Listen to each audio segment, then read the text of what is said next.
Welcome to the Deep Dive, where we unpack fascinating stories and ideas to help you get well informed quickly. Hey there. Have you ever found yourself just full of questions Hmm. about everything? Maybe about life or what's really real or even, faith stuff? Oh, totally. Yeah. It's like you want to understand, or maybe you believe some things, but there are these big buts or hows that just keep popping up. Exactly. And if you've ever felt that way, kind of questioning things, wanting to be really sure, well, you are definitely not alone. Yeah, that's a super common experience, actually. And here's something kind of cool. hmm Having doubts, having big questions, it's not necessarily a bad thing.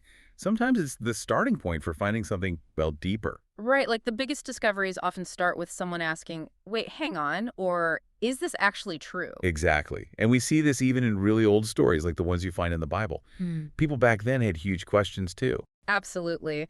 So, our mission today on this deep dive, just for you, is to explore one really gripping story. It's about a guy named Thomas, and his whole experience. It can teach us a ton about how we can handle our own big questions, the ones that sometimes feel too big or maybe too awkward to even say out loud. Yeah. So we're going to look at Thomas's doubts, what they Yeah, were, Jesus's reaction to him, which is, well, pretty it surprising. really is. And then, maybe most importantly, some real practical ways you can approach your own questions. It's kind of like a journey from I'm not sure to okay, I get this a bit more. Okay, let's jump in then. Picture this. There's this guy, Thomas, and he's like one of Jesus' best friends. Yeah. Seriously close, part of the inner circle. Right? He walked around with Jesus, heard him teach firsthand, saw him do these incredible You're things. like into people called miracles? Yeah, like healing people who were really sick, or, even stories of bringing people back from the dead. Thomas saw a lot. He wasn't just some random follower. He was right there. And then everything changed. Jesus was arrested and executed. His friends, his followers, they're often called disciples, which just means like students or close followers. They were devastated, lost. But then something totally unexpected happened. Reports started spreading. Jesus wasn't dead. He had appeared to some of them alive again. Can you even imagine the shock, the Hmm. the wonder, maybe disbelief too? I mean, talk about a roller coaster. They went from total despair to this unbelievable hope. Yeah, their whole world just got turned upside down again. But here's where Thomas's part of the story gets really interesting and honestly super relatable for a lot of us.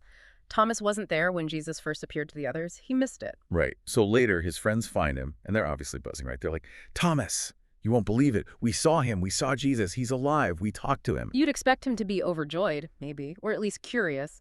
But Okay. no, his reaction wasn't excitement. It was just solid doubt, like no way. Yeah, he basically put up a wall. And he was really specific about it, too. It wasn't just, I don't believe you.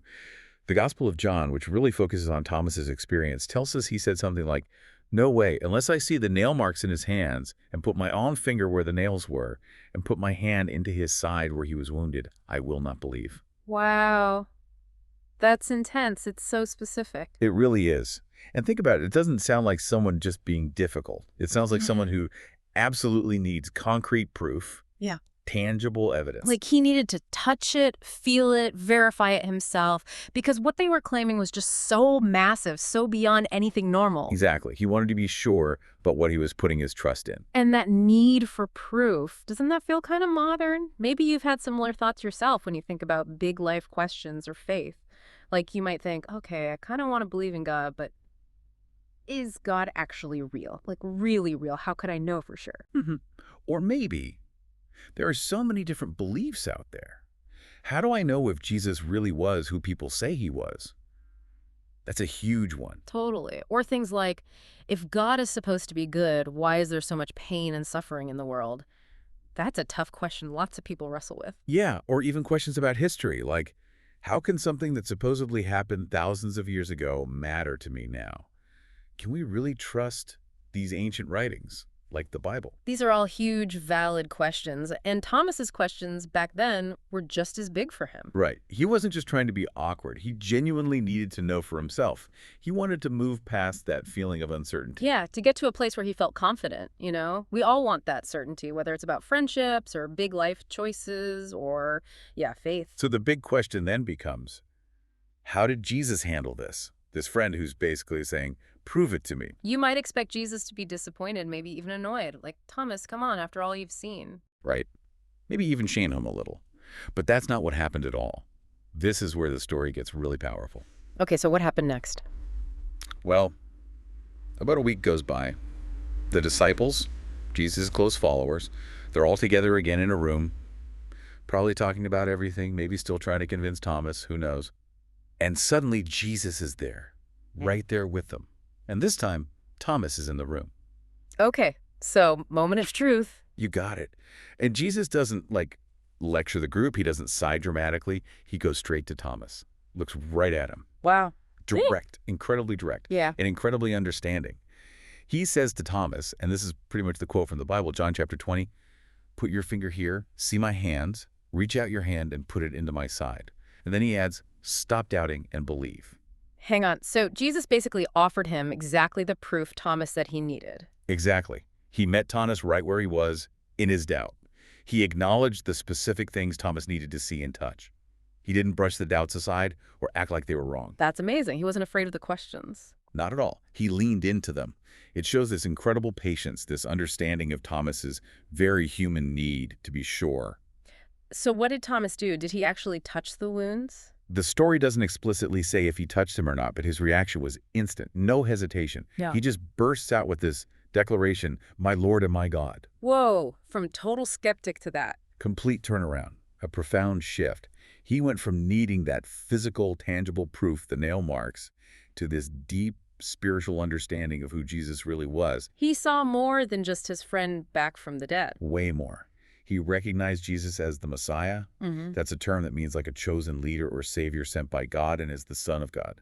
It wasn't just blind faith. It was a recognition that came after wrestling with his doubts. That makes his belief almost stronger, doesn't it? Because he questioned it so deeply first. I think so. It wasn't based on hearsay. It was his own personal encounter. Okay, so the big takeaway from all this for us, especially for you listening right now, what is it? I think the core message is incredibly freeing. Your questions, your doubts, they don't scare God. They don't push Jesus away. Actually, it seems like he invites you to bring them, just like he did with Thomas. He wants to meet you right there, in the middle of whatever you're unsure about. So doubt isn't like the opposite of faith? Not necessarily. It can be part of the journey to faith or to a deeper faith.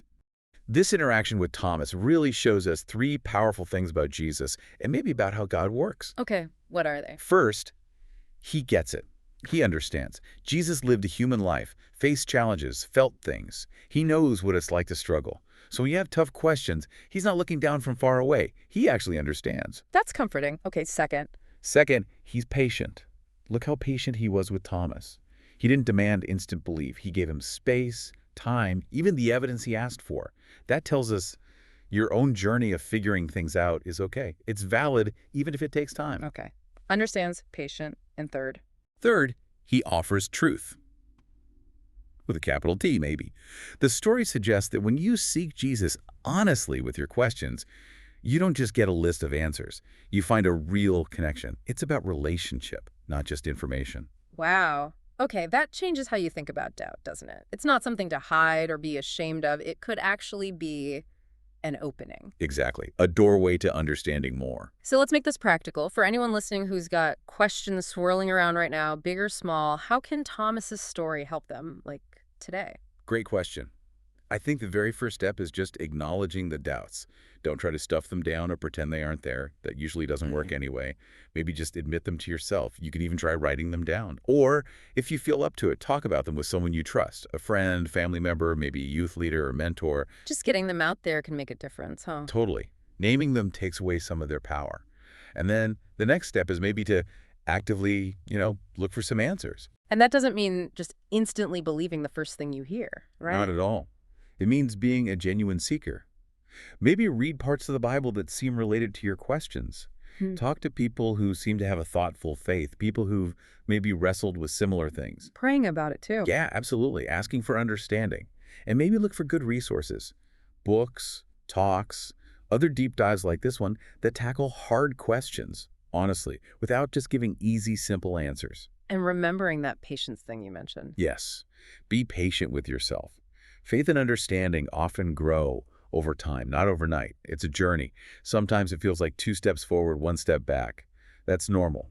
It takes real courage to stay open. I like that. And what about focusing on the nail marks? How does that apply now? Well, we can't physically touch Jesus's wounds today like Thomas potentially could, but we can't look for the evidence that is available to us. What are the nail marks for you? What do you mean? It could mean focusing on parts of the Bible that really resonate with you. Stories about Jesus' love or wisdom that feel real and compelling. It could also mean looking at the lives of people around you. Do you see people whose faith genuinely makes them kinder, more compassionate, more loving? Sometimes seeing faith lived out authentically is powerful evidence in itself. Okay. So looking for the signs of God's love and truth in the world around us and in the stories we have. Exactly. What evidence speaks to you? And finally, even if you don't get all the answers right away, and let's be real, who does? Know that just wanting to learn, wanting to grow, and choosing to trust even a little bit, that's welcomed. It's not about having zero doubts. Doesn't seem like it. Yeah. It's about where you turn with your doubts. It's about the direction you're facing, the desire to connect and understand. So just like Jesus met Thomas right where he was, the message is that God wants to meet you right where you are too, with all the questions, all the uncertainty. That's the heart of it, I think. You don't have to have it all figured out first. Just start where you are. That's really encouraging. Yeah, faith can definitely feel like a challenge sometimes, but Thomas's story kind of hints that it's the start of something pretty amazing, a real adventure. And the big thing, you are so not alone in having doubts. Seriously. Everyone does at some point. So true. Okay, here's a final thought for you to take away and maybe chew on today. What's one single step, maybe even a small, brave step, that you could take to explore God's love for you starting today? Just one thing. What could it be for you? Thank you so much for joining us for this deep dive, digging into Thomas's story and what it means for our own questions and discoveries. Yeah, we really enjoyed the conversation. And hey, if you like this and want to catch more deep dives exploring interesting ideas, make sure you hit that follow button wherever you're listening. That way you won't miss out. Thanks again for listening. See you next time. Bye for now.